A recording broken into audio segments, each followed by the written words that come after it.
Hello again. Welcome back to the Slice of Pie videos. This is part of our series for study tips. As my students know, I have a pink sheet of the best study tips, 30 of them. We'll go through this year, and as I continue this year, we'll add on. Of course, we do these study tips once a week.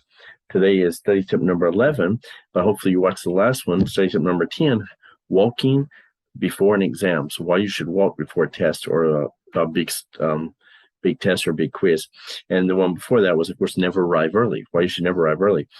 Today is speaking out loud instead of reading silently. And next week, we'll talk about rewarding yourself with a snack. So, of course, today, the topic is, the advice number 11 is speak out loud instead of reading silently. So if I'm going to read like that, okay, I could just read silently, but no, instead I'll say speak out loud instead of reading silently. Okay. So of course, when you speak out loud, you're using and you're reading. So when you're looking at it, of course, you're using your eyes, so visual. And when you speak out loud, you can also hear it. So you're using your auditory system.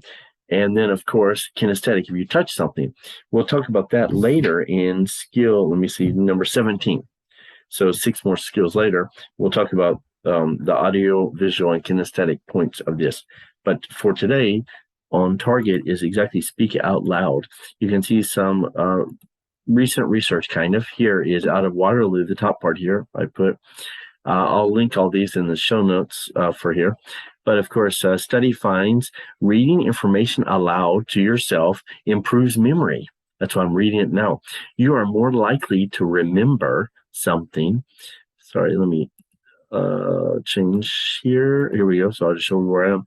You're more likely to remember something if you read it out loud. A study from the University of Waterloo, I think in Canada, right, has found a recent Waterloo study, this is 2017, found that speaking text out loud to get words into long-term memory. So if you want them into long-term memory, instead of just reading silently when you're studying for a test, of course, read out loud. And you can see some other points here. Oh, wait a minute. Let me close this.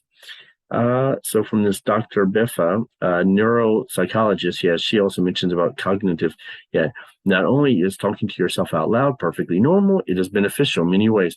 It's called higher cognitive function. Your brain works on a different level. That's why here it's explaining why do geniuses talk to themselves. Of course, for what can now be considered brilliant news for the social stature, talking to yourself may indicate a higher level of intelligence. According to scientists at Bangor University, speaking out loud to yourself was found to be a trait of higher cognitive function. So when you speak out loud, of course, maybe it's embarrassing at a restaurant or in public. When you speak out loud, let's see that I'll link all these in the show notes here. When you speak out loud, you're putting whatever you're studying into more long-term memory. So when you get to the test, so you can keep it, not just this test, but next test or 6 months later or 6 years later.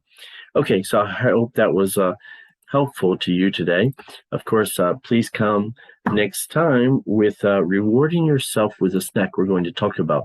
These are, of course, brought to you by Slice of Pie page. So again, please give us a like, comment, subscribe, and share these with your friends and family so that we know you're learning English quicker.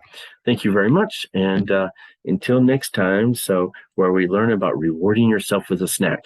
So see you later.